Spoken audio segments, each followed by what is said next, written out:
So why are we here? Well, last month, the Productivity Commission released a report on social mobility, inequality and poverty, and found that according to their assessment, the poverty rate in Australia is the highest it's been since 2001. Those findings and the work that lots of people watching have done around understanding poverty and entrenched disadvantage raises questions about what Australia's position on poverty is. How do we define it? How do we measure it? How do we know if we're making progress on preventing and alleviating poverty?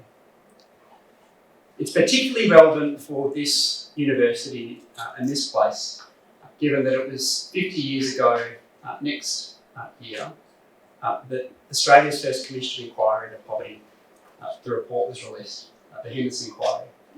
Probably still the most comprehensive study of poverty in Australia, announced by a Conservative Prime Minister, released by a Labor Prime Minister.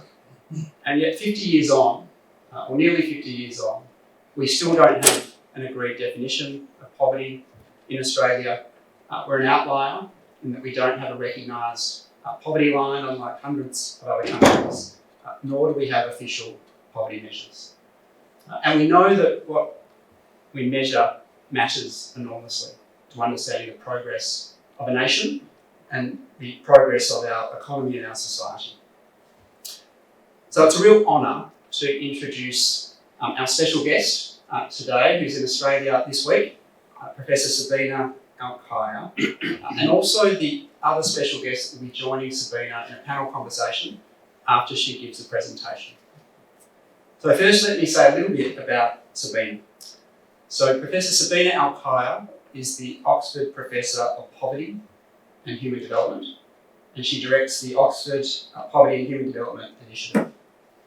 Sabina has led a distinguished career across lots of countries and continents. She's worked at the George Washington University, at Harvard University, the Human Security Commission, the United Nations, and for the World Bank. Sabina's work, inspired by Nobel laureate Amartya Sen, who also inspired a lot of what the Brotherhood of St Lawrence does around investing confidence and capability and connection in communities. But her work with Professor James Foster led to the Al-Khaia-Foster method for measuring multidimensional poverty. And the Global Poverty Index, which Sabina's institute helps to develop, looks at hundreds of countries around the world and understanding why those that are poor in those countries are poor, the deprivations that make it so. And alongside the Global Poverty Index, Sabina and her team also work with countless countries at the national and the subnational level to develop bespoke multidimensional poverty indexes, or MPIs, that help those countries to understand who is poor and the reasons why for their contexts. Put simply, Sabina is probably one of the global experts on poverty measurement and poverty reduction. Her work has not only helped us to understand who is in poverty and the reasons why that is the case, but it's enabled millions of people around the world to move out of poverty. So it's an honour to have you here, Sabina. Welcome.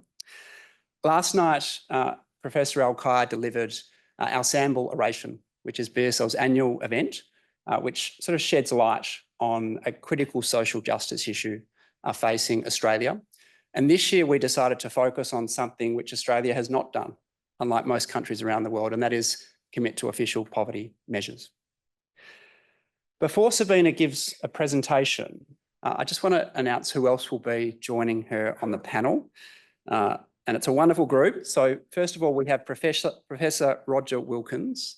Roger is the Deputy Director of the Melbourne Institute of Applied Economic and Social Research, the Melbourne Institute, as well as being the co-director of the HILDA survey project.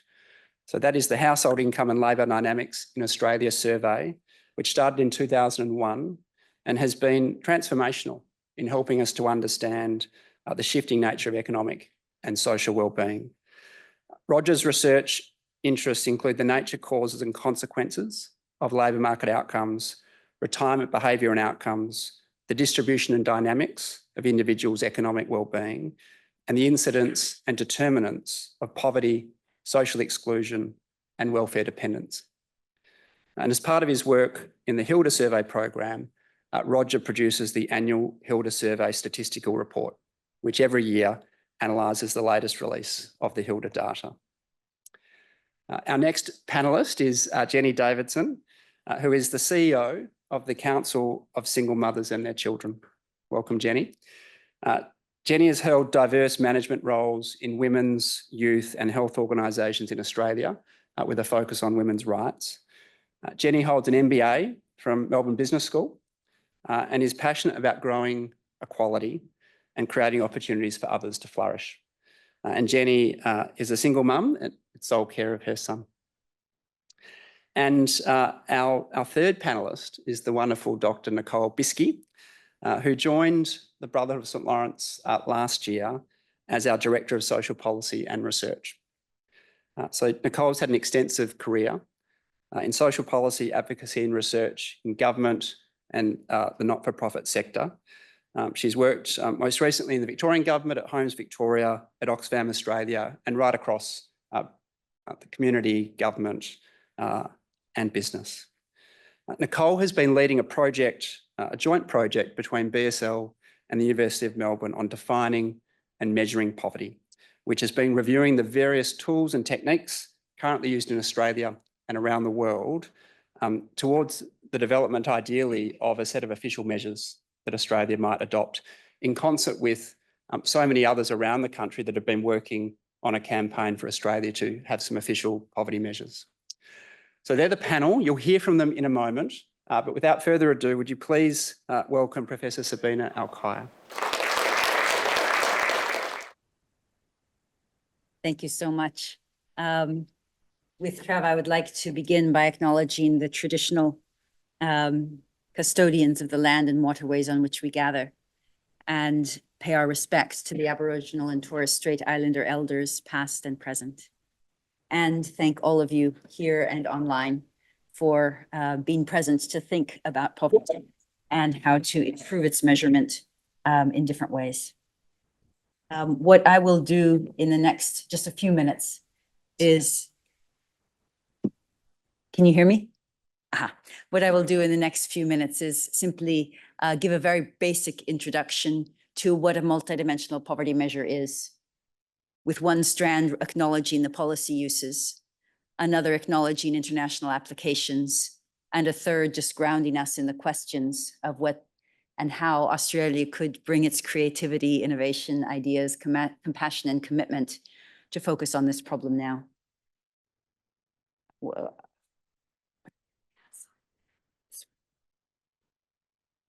Okay, so basically, a multidimensional poverty index, or MPI, aims to capture how impoverished or disadvantaged people experience poverty in ways that also resonate with political priorities and social recognition of what poverty is. So to give a very simple example, it starts by identifying dimensions and indicators of poverty that matter in a situation, and then inquiring from different people what are the deprivations they experience, and collecting it into a deprivation score that shows what percentage of weighted possible deprivations that are discussed in their context do they experience, and more deprivations are worse. And if they're deprived in a critical mass above some poverty cutoff, then they're identified as poor. Now, the word poverty could become disadvantage, it could become deprivation, it could become exclusion. But the idea of a multidimensional poverty measure is, again, to bring a light to often non-monetary deprivations that strike the same person at the same time. So Puba lives in Bhutan, and I think we'll come to talk about well-being, so I chose an example from Bhutan. She's a farmer. She also raises cattle, so she gets baby calves and raises them for a year or two until they get big enough for their owners to take them back. That's her livelihood. And she has a beautiful view. She lives in an ecological house, but she's 72 years old, and the roof requires remaking every year, but it's from bamboo. That's a 7-hour walk. So that's a bit of a strain at 72 to carry back the bamboo. She has assets. She does cook with solid cooking fuel, so she doesn't have access to clean energy. She lives with her husband and with her granddaughter, but her granddaughter has left school before completing the compulsory 10 years in their region. And she's actually the only child in that hamlet to have left school so early. So there's some education deprivations around. She's also very generous. This was our lunch. She's also a woman of great leadership in the community, well respected, very serene, very peaceful. And so looking at deprivation she experiences, acknowledges, recognizes, gives visibility to some of the strains that she and her household carry. It also leaves things out about generosity, about serenity, about nature, some of the other dimensions of well-being. But it's a place to start that is very clear, because if these deprivations went down, her life could be better off without losing the meaning that she might yet have. So what does an MPI do? Having identified who is poor, of course, you can say what percentage of people in the society are poor.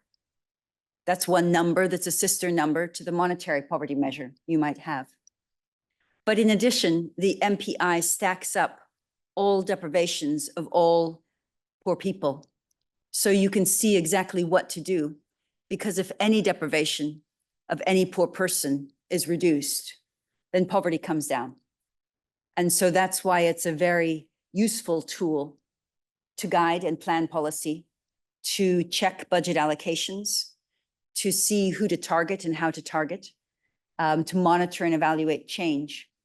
And it's sensitive to make changes within an electoral cycle, because if it put a child back in school, the monetary measure will not change for years, but a multidimensional poverty measure will go down that year. So one reason we have looked a great deal at multidimensional poverty measures is because they can be changed by policies and because they reflect. People online can't see you. So if you go there. Okay, is this better? Can you hear me? Yep. Okay, great. So if you think of the monetary and multidimensional poverty, then you want to know, well, how can a multidimensional poverty index be used? And in 10 minutes, that's too long of a story. So I'd refer you to this book OUP published last year by Juan Manuel Santos, the former president and Nobel Peace Prize laureate who brought peace to Colombia after 40 years civil war. But he recognized he could not make peace without addressing poverty. And so he took personal leadership in supervising social policy in his country. He recognized that there were technicalities of how to measure it, and he launched his measure in 2011, right after taking office. But he also recognized that there was a need to catalyze, accelerate, and make visible changes in poverty. And he was able to reduce monetary and multidimensional poverty in collaboration with the social officers at the local level, with the impoverished people in communities who themselves empowered and made great changes, as well as governments at different level, NGOs and corporate sector. So the book documents the institutional changes that were made in Colombia in budgeting, in targeting, in monitoring, in engagement of a new institution that would coordinate the government's response in a round table that he chaired to make sure that the ministers played as a team when it came to poverty and didn't compete.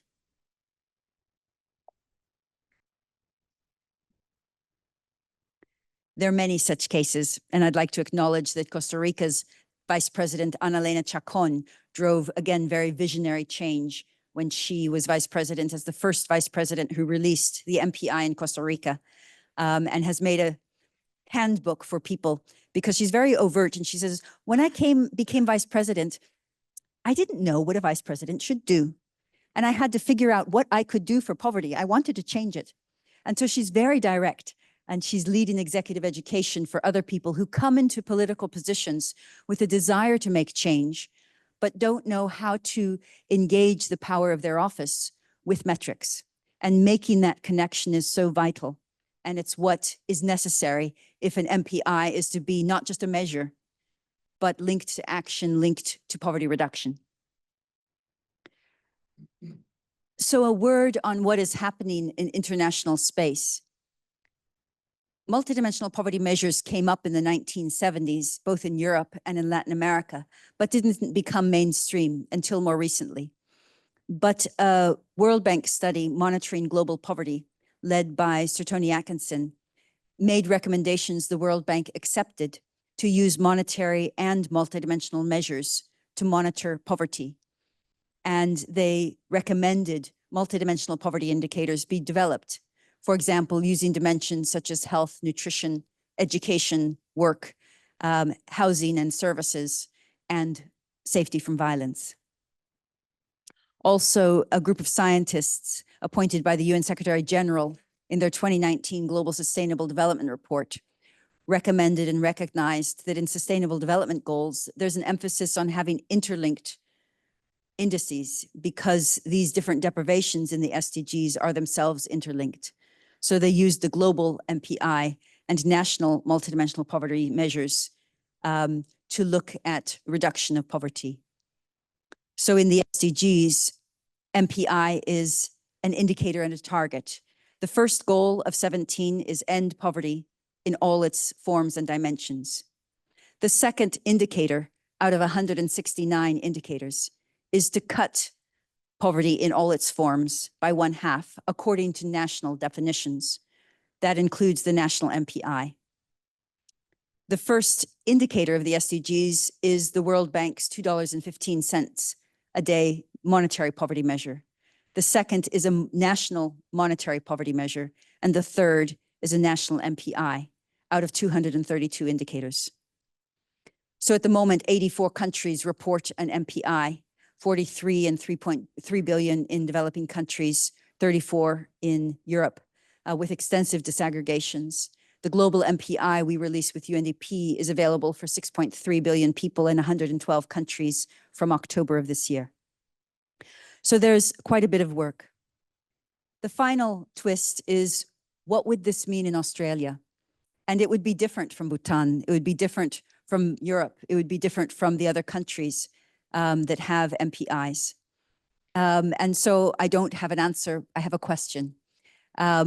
We worked through some toy examples using HILDA data that is very rough and imperfect. But just to show that even if you take a mere 3 dimensions and 8 indicators that are not perfect and would need improvement, and even if you choose a poverty cutoff of 1/3 and find that 15% of Australians are poor, just with this basic structure, you're able to make visible disparities. For example, in Western and Australia and Tasmania, it rises to 20%. In ACT, it's 6%.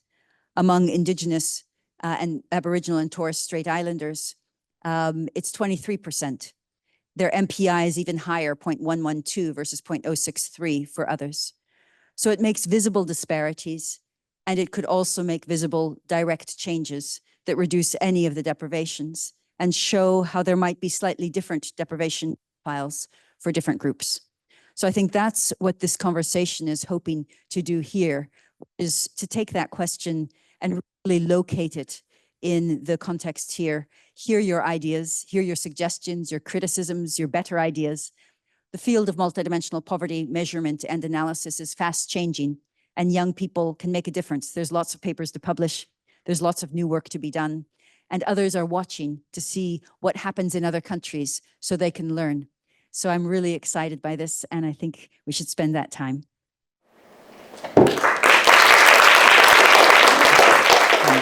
Roger, Jenny and Nicole all have the benefit of having been at the sample oration last night and have heard Sabina talk through the rationale for an MPI, how it works in lots of different countries and why it might make sense in Australia. So Roger, we might start with you, given your experience. Australia doesn't have an agreed definition of poverty.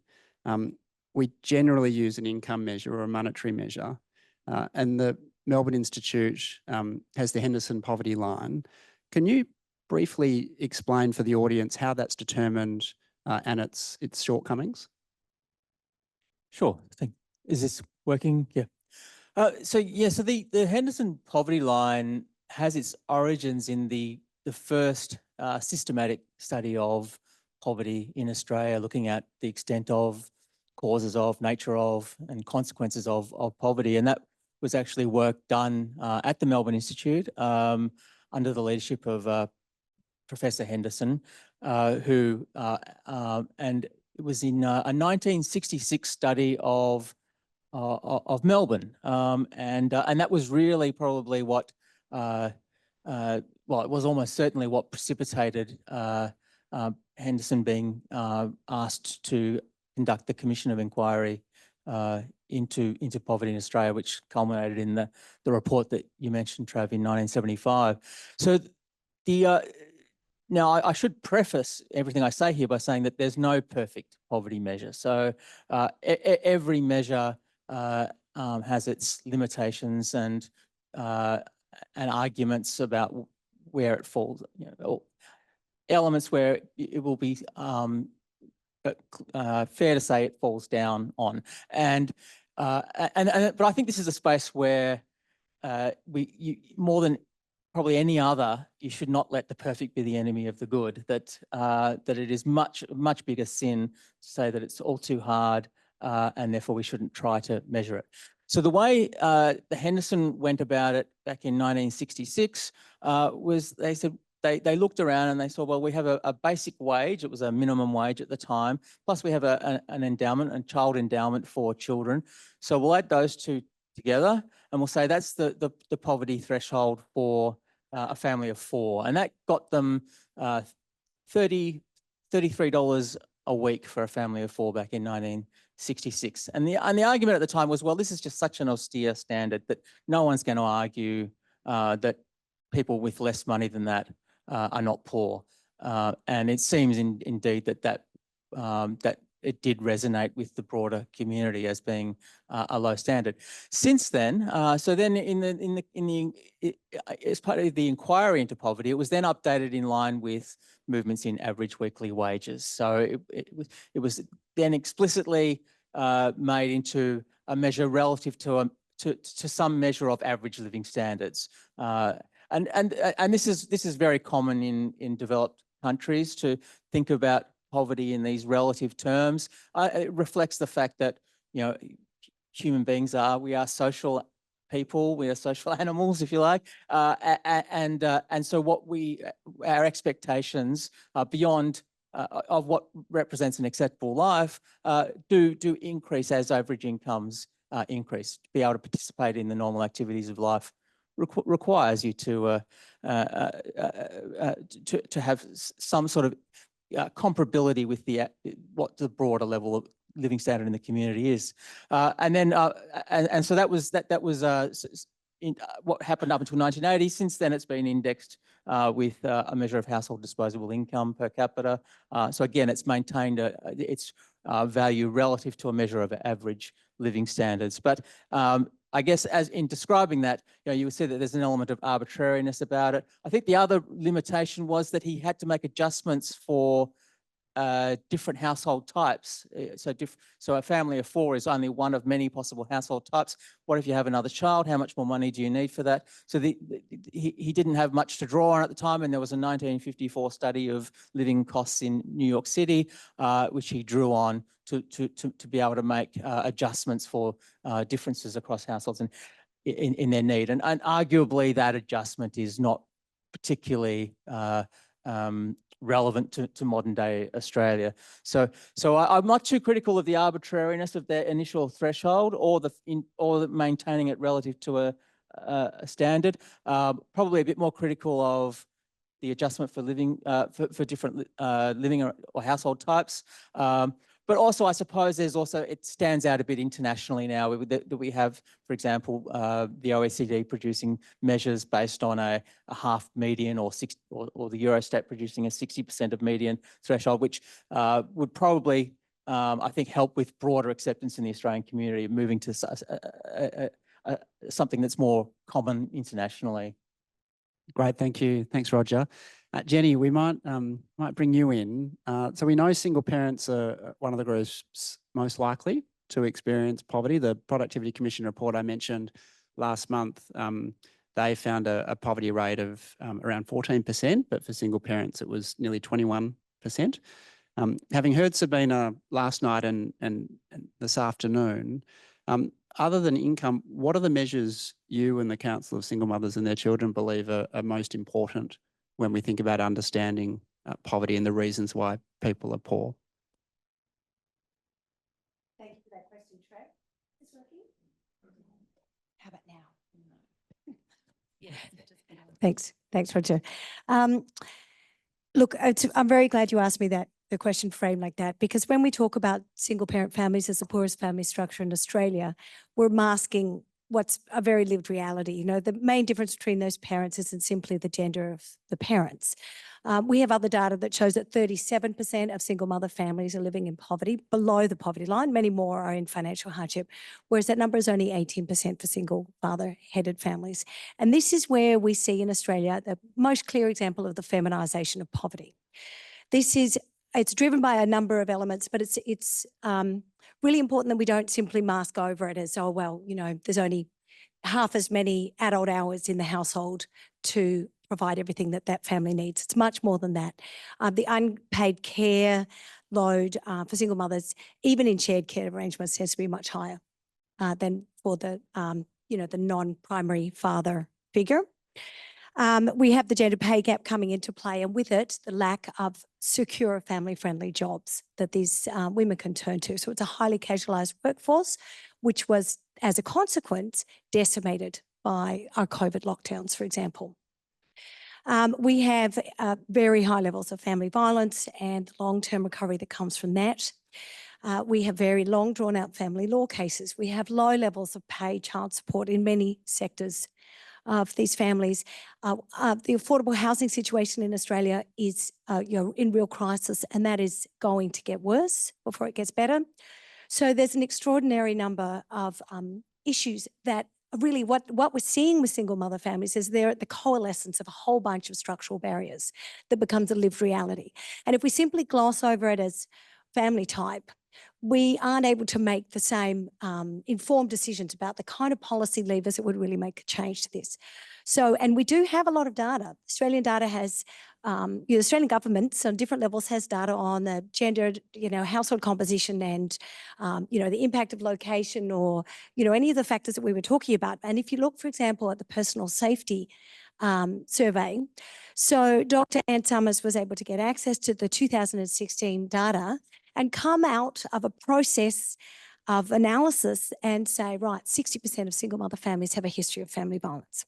Now, that's an extraordinary statistic that we can use, and we can use it a lot more readily than my organisation, Council of Single Mothers and Their Children, as a 55-year-old organisation, was able to say, when we said, anecdotally, we know that at least half of our service users have a history of family violence. It doesn't have the same impact, and we were able to use it to affect policy changes in 2023, and it was helped by the influence that Ann Summers has. But, after a decade of work to get those policy changes to parenting payment single through last year, having data to back that argument makes it much more impactful. Thank you. Thanks, Jenny, and for all your work on those issues as well. Nicole, speaking from your perspective, leading BSL's Social and Policy Research Centre, why do you think it's important that Australia considers a multidimensional poverty index? Thanks, Trav. I mean, Jenny has just spoken to that really effectively. I think from our perspective, an income measure is important, but it is not enough in itself because it doesn't tell you all of the things Jenny was just talking about. It doesn't tell you how far it takes you to get to healthcare. We were just in a conversation before where people were talking about it taking 9 hours to get to healthcare. An income measure is not going to give you that kind of information. It's not going to talk about whether you can get into a dentist. It's not going to, talk about the quality of the education that you receive, except in a very blunt kind of way. So while an income measure is important, it doesn't give you the nuance that speaks to the full capability of a human being and what we actually need and require to live a fulfilling life, which is what BSL means when we think about poverty and when we talk about poverty. So from our perspective, having a method of actually understanding people properly and the deprivations that people are experiencing and the challenges that they face to living a full life requires this multidimensional approach, because the income definition is not going to give it by itself. The other pragmatic benefit of it from my perspective is it assists policymakers to actually target their interventions much more effectively. So if they can see that there are particular fields or particular dimensions that we are falling behind on, that people are falling behind on, it assists them to direct policy, to direct resourcing, to actually implement and see change in a period of time in a really meaningful and impact way that an income measure wouldn't enable them to do as effectively and as easily. So I think it's got a practical component as well as a, if you like, sort of a normative or philosophical or capabilities approach component to it. Excellent, thank you. Sabina, it'd be great if you could take those in the room here and those watching online into the room with governments, working with countless governments around the world on sort of bespoke MPIs. How does that process work in terms of agreeing on the indicators, the time that it takes, and what you've described in some of the conversations with government officials already this week, of how those decisions then lead into performance expectations and management decisions that are made at the government or the subnational level? Thanks so much, Trev. So governments, the fastest government to release an MPI did so perhaps within 6 months of starting. The amount of time it takes is not a technical issue. It's an issue of consultation, engagement, and how far you'll go in policy formation before launching. So usually there are 2 tracks when you build an MPI. One track is technical and it works with the data, and one track is consultative and policy. And so the consultative policy track will either engage with the protagonists in new fieldwork, new participatory studies, or it will work with people from those communities, local organizations, or with academics, NGOs who are already in relationship to learn what are the dimensions and indicators of poverty that are most pressing. And at the same time, look at governmental priorities, taxpayer priorities, and make sure that there's a conversation and a resonance so you don't identify something nobody wants to work on. There's also a need within government to look at different levels of government and different sectors and understand the need for a multidimensional poverty measure and realize how that could intersect with their work and in a sense make their work go better, because many of them recognize I couldn't make improvements on health without water, without roads, without education and transport. But bring this up in a metric in a way that they see it not as a burden, but as is quite important. In parallel, a data set needs to be chosen. Indicators that are coming up from the policy conversation need to be implemented, road tested, improved, criticized. And so there's a technical series of exercises which involves making a number of candidate measures, seeing which are actually roadworthy, actually robust to plural discussions of cutoffs, weights, and indicators, and that return rigorous and policy relevant comparisons, whether it's of disparities between groups in the country, or as Jenny said, of particular areas of policy emphasis. And also back computing, not just doing one point in time, but going back over 5, 10 years and seeing what have the trends been, and do they make sense? Do they capture and headline what we feel has been going in a way that's intelligent and meaningful? And then finally, when these streams come together, picking a measure, there's a matter of analyzing it and making sure that it does speak to policy and thinking of how, when it is launched, how will those policies be implemented? What is the management structure so that the indicators of the MPI become the KPIs that each group is working towards? And who will celebrate? Who will cheer when poverty goes down? How will that be recognized?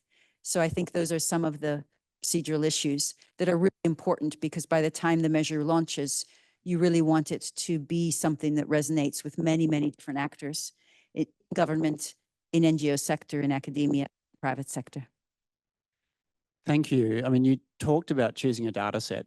And Roger, I guess the question for you is, what is the right data set in the Australia context? Is it, no pressure, is it the I mean, could the Hilda survey, I mean, Sabina's done a sort of a toy or a dummy MPI using the Hilda survey. Could the Hilda survey be used? Is the general social survey that the ABS releases, is that a better use? Some countries use their census. What's the best way to operationalise this in the Australian context? Yeah, look, I mean, it's not to say that there aren't data challenges with monetary poverty measures, but I think that they are greater for multidimensional measures. I guess it might depend a bit on how ambitious you are with what you want to measure multidimensionally. But what I think it does suggest is that, yeah, and I would say this as a data producer, but generating data is extremely important for an endeavour such as this. I think what Jenny was saying was really making this point about it, until you have the data, you just got anecdote, and it's amazing how self-serving, I guess you could say, some people's anecdotes are. That I'm often struck at how divorced from reality a lot of people's perceptions are of how much disadvantage there is in their own community, and I'm constantly reminded of it through what I see in public discussions and debates. So is Hilda the part of the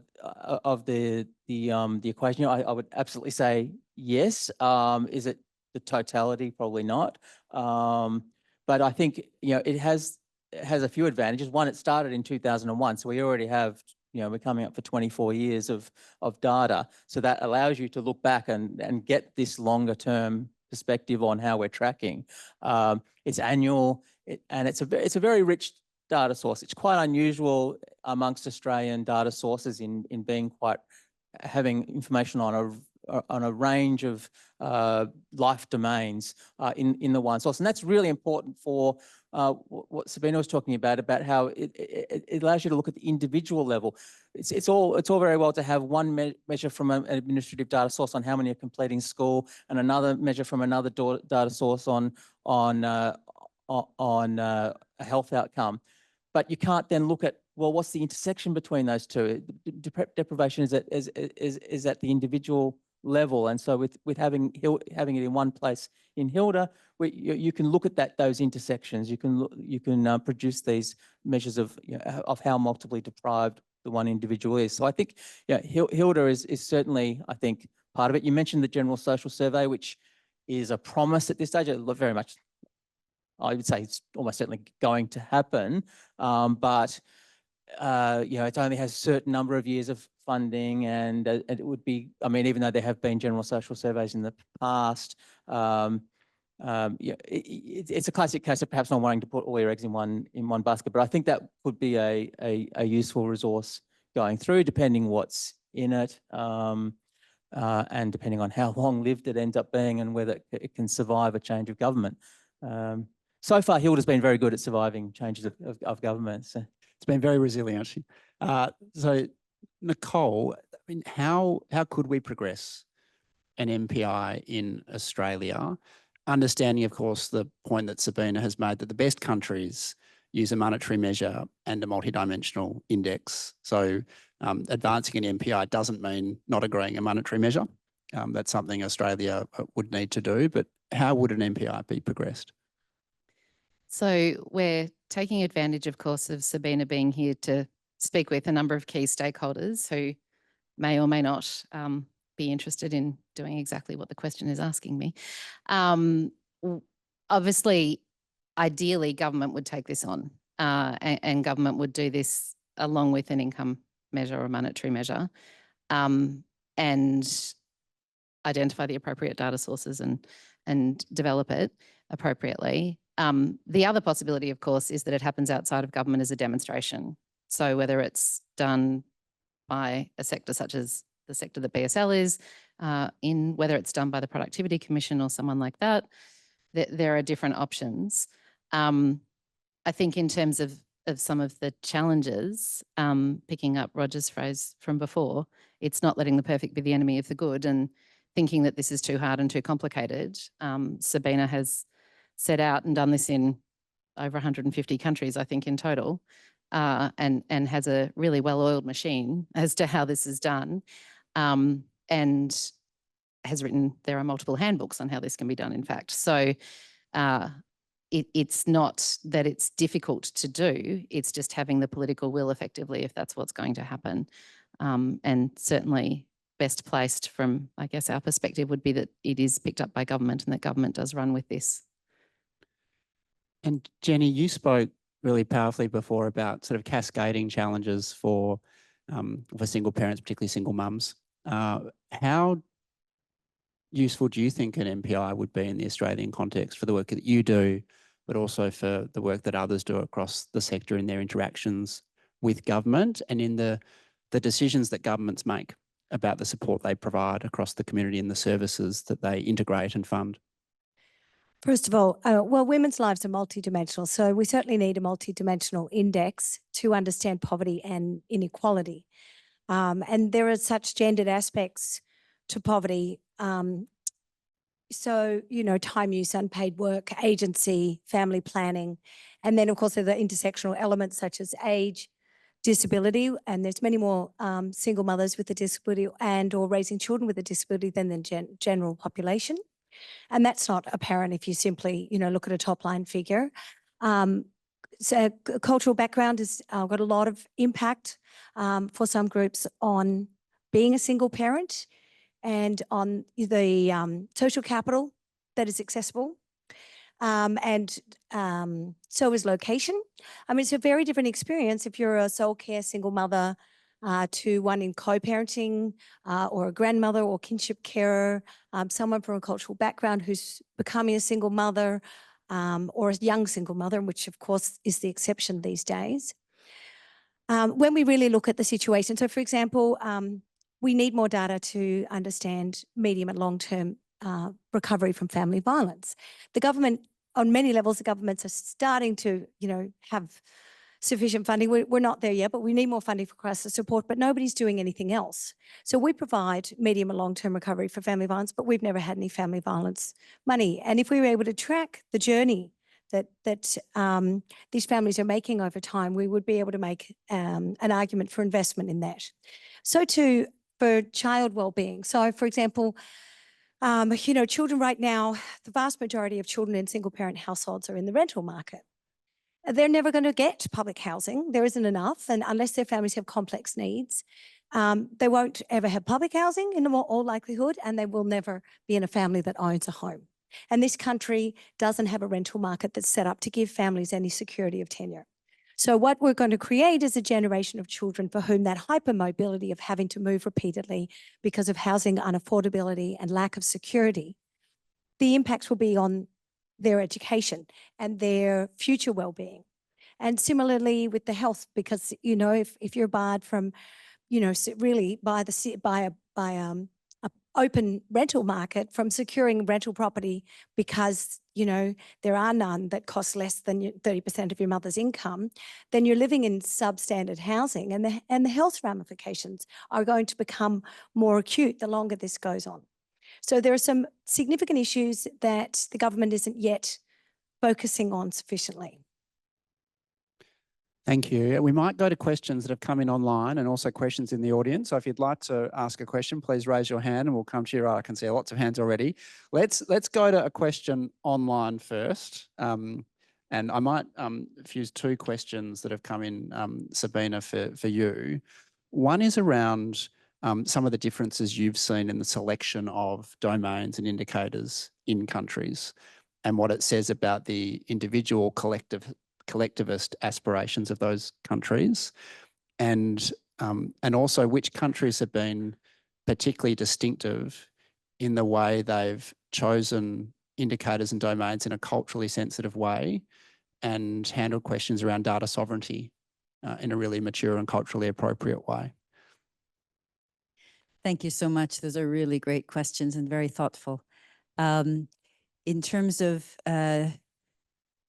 choosing indicators in a culturally sensitive way, so we keep a record of all of the dimensions and all of the indicators of all of the MPIs because that's what we do. We're geeks, and it's online. And so far, nearly every government has included health, education, and something around living standards in their measure. If they have the data, nearly all of them include employment. So those are the 4 central dimensions that usually come in. Now, what happens? Sometimes living standard divides into housing and services. Sometimes social transfers come in. Sometimes, so there are many ways of cutting the living standard measures. Other common additional indicators or dimensions are violence, safety from violence, harmony with the environment or environmental deprivations like pollution, noise, crime, having no green spaces, distance from leisure facilities, different countries, things on relationality of social capital, of loneliness, apparently sometimes come in. And other dimensions are bespoke. So for example, Colombia and a number of countries have a dimension for children and youth. Other governments make a linked child measure, which is every child who's poor by the national MPI, and they look at additional individual child indicators, and they see poor children in non-poor households, and then they look at the individual gendered age-specific deprivations of children's across the life cycle of childhood. So those are some of the different ways of tailoring some of the commonalities. And what is distinct is when, for example, there is a group, I remember in many of the Latin American countries, indigenous people have different definitions about housing or about education and different priorities. And so listening in and sometimes changing the response structures of existing questions in household surveys, which is not expensive, to cover some things that they feel are not deprived, that others might view to be deprived, but in their climactic or cultural context are not. And similarly, to add some additional considerations of language, of education, etc. So those are some ways of sensitizing. In terms of data, again, countries are different. Some of them put the microdata online. They put their do files online in STATA, in SPSS, in R. Any student, any citizen, any international person can download the data, replicate the poverty data, and analyze it themselves. And so that's one extreme of good practice, but that is only for the educated people with the right software and the right language. So others, to convey information, will do bespoke reports, whether it's Ghana, whether it's Nepal, whether it's Nigeria, whether it's Afghanistan. They do subnational reports in local languages with a lot of graphics to try to explain the content, both to local government actors and to community groups, so that they can compare themselves with their neighbors.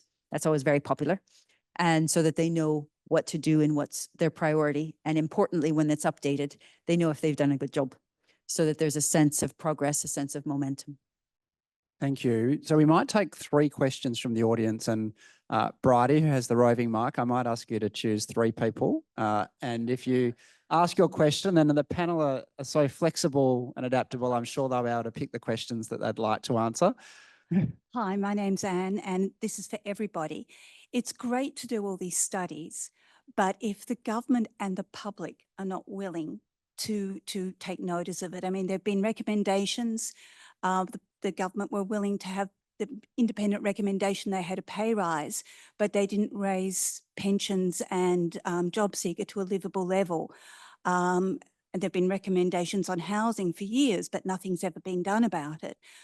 And also with the public, they have this whole thing of othering people. When people are represented as being in poverty, it's always somebody who has AOD issues, who have mental health issues. I am the face, sorry, start crying, of poverty these days. I'm an older person. My rent is 75% of my income. People, they always say this, you've got to have done something wrong. The government says you have to have done something wrong. But I've been a carer, and you know, I've had the gender pay gap. How do you get the government to implement the studies and put into into work to help people get out of poverty, because they don't seem to be interested in doing it unless it puts money in their own pockets? Sorry, I sound angry too. Sorry. Thank you, Anne. Thank you for sharing your experience with us and with the panel. We'll take 2 more questions and then ask the panel to respond. Mike Salvano. I work with the development of national wellbeing measures. I guess my question is to the panel generally. Australia is a fairly selfish country, a materialistic country. And it seems to me we've been down the path of poverty measures, indicators, poverty, Henderson, and so on quite a few times. Is the critical issue convincing people in the community and politicians what poverty actually means, thus some form of multiple dimensional index rather than a monetary standard which some boffins put together? Don't we have a problem really trying to get consensus about what constitutes poverty in Australia? What are the conditions that people, ordinary people, would agree on and politicians must act on, which define poverty? Because I think until we have that, various technical, mechanical, academic ways are just not going to affect people and get them over that barrier of selfishness or concern about their own household. Thank you. So we've had two, one about convincing governments to act, one around community understanding of what poverty is, telling the human story of what poverty is. And we'll take one more up the back and then throw to the panel. Thank you so much. Hi, my question is for Sabina. My name is Farwa. I want to ask, like, how do we make the change last? Because you have worked extensively in South Asia, as you were mentioning, and we are seeing some political instability and economic instability throughout, like Bangladesh, Pakistan, and Afghanistan at the moment. And they already have very high rate of poverty over there. You have been working. So we have lost the gains that we have made over the years. And then we have environmental challenges where we often don't talk when we talk about poverty. So considering the political, economic, and environmental vulnerabilities increasing in those areas with high population density, how do you think we can really make the changes last over there for poverty gains? Thank you. Great question. Thank you. Around the durability and lasting nature of the change. So let's go to Jenny first for any reactions to those or answers to those questions. Okay. Oh, interesting questions. So first of all, I feel like if we can get an MPI in place, then it sort of takes a certain amount of argument and partisan politics out of the question. And we need to change what is both the conversation and the policy settings of the past 2 decades, where individuals are being blamed for poverty that is coming out of structural barriers, right? So we've had all of these policies in place that have been punitive, and we actually need, and we're starting to move towards seeing more voluntary and genuinely beneficial supports. So a perfect example being of the move away from mandatory Parents Next program. When we look at something like our success in Parenting Payment Single last year, where after a decade of advocacy, a long decade, if some are longer than others, we finally saw that shift where the cutoff age was moved from when the youngest child turned 8 to the youngest child turned 14, which still leaves a lot of mothers with very hungry teenage boys grappling with. Now, not to underestimate the effectiveness of the advocates at a federal level, but part of the reason we had success is because Anthony Albanese had skin in the game. He got up in front of us all and said, elect me, I'm the proud son of a single mother raised in public housing on disability support pension. And it wasn't enough, you know, it wasn't enough just to say no Australians will be left behind. At the end of the day, it really, you know, it took some pressure, but having somebody who had lived experience, and of course, nowadays you can't get public housing and you can't really survive on disability support pension. It's not an equivalent position, but we need more representation of people with diverse lived experience. So we have so many politicians, you know, for example, the rental market is very fractured. We have a lot of politicians who own 1 or 2 investment properties. So how are we going to get, you know, people that are representatives to change politics? And I think we have to, you know, actually seek more lived experience at a representative level, as well as make an argument, because it's, you know, an MPI. So we all sign off and agree. So it's therefore, it's not an argument anymore. It becomes a fact, something to leverage. Thank you. Roger. Well, I mean, I it's the first questioner. I can only say that I empathise and really I share your frustration. And in fact, I feel like I'm possibly not as ambitious as I should be in this space because I just feel like I've been banging my head against the wall for so long, and that we just can't get government here to adopt something that they can be held to account on in terms of alleviating disadvantage in our community. And in terms of what do we do? Well, I guess, I mean, the Brotherhood obviously shares the frustration, and they're trying to, they're just trying to build the pressure to a level that government can no longer resist, I think is probably the strategy. And actually, I don't think the obstacle is agreement on what it means to be poor. I think that people will definitely have different views, but it's remarkable when you ask people about how much money you need to not be poor, they actually often converge on fairly similar sorts of levels. Sort of that 50% of median isn't too far off the mark in terms of something of a consensus figure about what it means to be poor. Now, there's lots of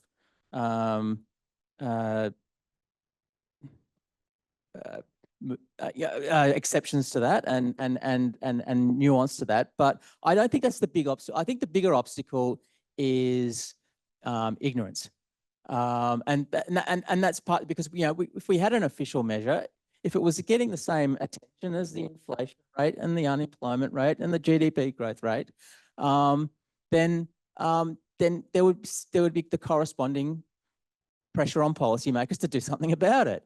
And I think that's the bigger obstacle here.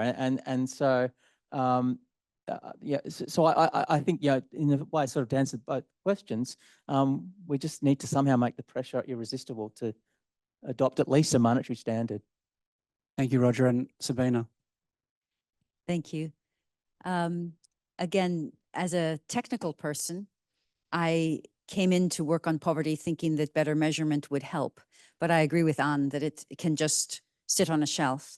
So what we have learned is that it's a matter of finding the people. And they can be senior people like heads of state, they can be junior people, they can be somewhere in the middle. But that many people actually came into public service with a desire to make things better. And then as time's gone on, as they've been professionalized and been in position, that sort of feels a bit naive and idealistic. But we have a network, a South-South network with 63 participating countries. Hoping Australia will participate soon. Half of them are meeting next week in Tashkent. And it's really to get people together who are committed to reinfect each other and infect new people. And so that they sort of feel change is possible, that I can do something from my position in government, like Annalena Chacon said, how can I do something from here? And they can tell each other what they did and storytell in a sense. And that actually is quite important. And also we hold events at UN General Assembly or wherever that give profile to people who can talk about it. And so it's a matter of, trying to find the commitment, helping them to articulate the commitment, make the commitment on an international stage, take it back nationally, and just keep trying until you find somebody that it works. And it doesn't always work. But coming to South Asia, we are privileged to have MPIs that are official in every country except Bangladesh. We'll see with Yunus in the caretaker government if their MPI is launched. And it's very different in each context. But again, what I said, we know all of the poverty people. It just changed in one country. So I'm on WhatsApp with the new person, and we're trying to meet them, brief them, again, give them information that's power about what they can do, the importance of doing it, what other countries have done. And so I think alongside the technical work, there just has to be, there have to be watchdogs, there has to be condemnation for poverty that's there, but there also has to be friendship and some helping hands for people who want to do the right thing, but don't quite know what to do. And we can't do it, we're an academic group, but we can say, who do you want to talk to? And we can make the links because we know the community. For a video from X and X. They ask, can I go visit them in their country? They ask, can they call me? Do they do WhatsApp, Telegram, Signal? I need help, and so I think this kind of just human relation at the professional level for people interested in poverty reduction is a new tool. giving people a space in Tashkent. Hassan Iqbal, who's right now minister in Pakistan, the head of the survey unit for MPI in Pakistan, Rabia Wan, they're coming, having had difficulties with droughts, difficulties with gaps in data, to make a presentation. And it's been a tough context, but now they're trying again. So I think it's offering space for people to collect their thoughts and have another bite at the cherry. It's not easy. So unfortunately, that's all we have time for.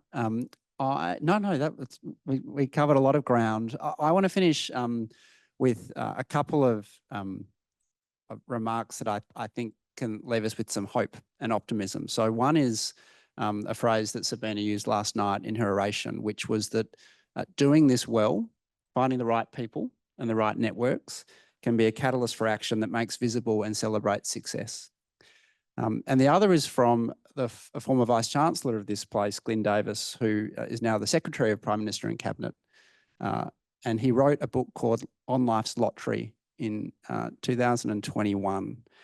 And in that book, which was about poverty, he said that Australia was a wealthy enough country to end poverty amongst its citizens if it so chose to do so, and that it would take a grand coalition of government, community and business. And we know that what it does require is something that you said, Roger, which is making poverty and poverty reduction a core part of Australia's economic story, alongside growth and GDP and inflation and those figures that we headline.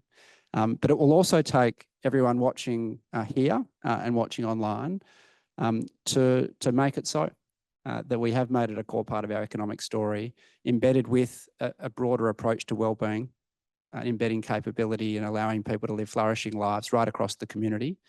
What I'd like to do by way of finishing is just thank the wonderful panel that we've had. So Nicole, Jenny, Roger, and especially Sabina. Thank all of you for being here, and those of you that have watched online, if we can please just offer a big round of applause.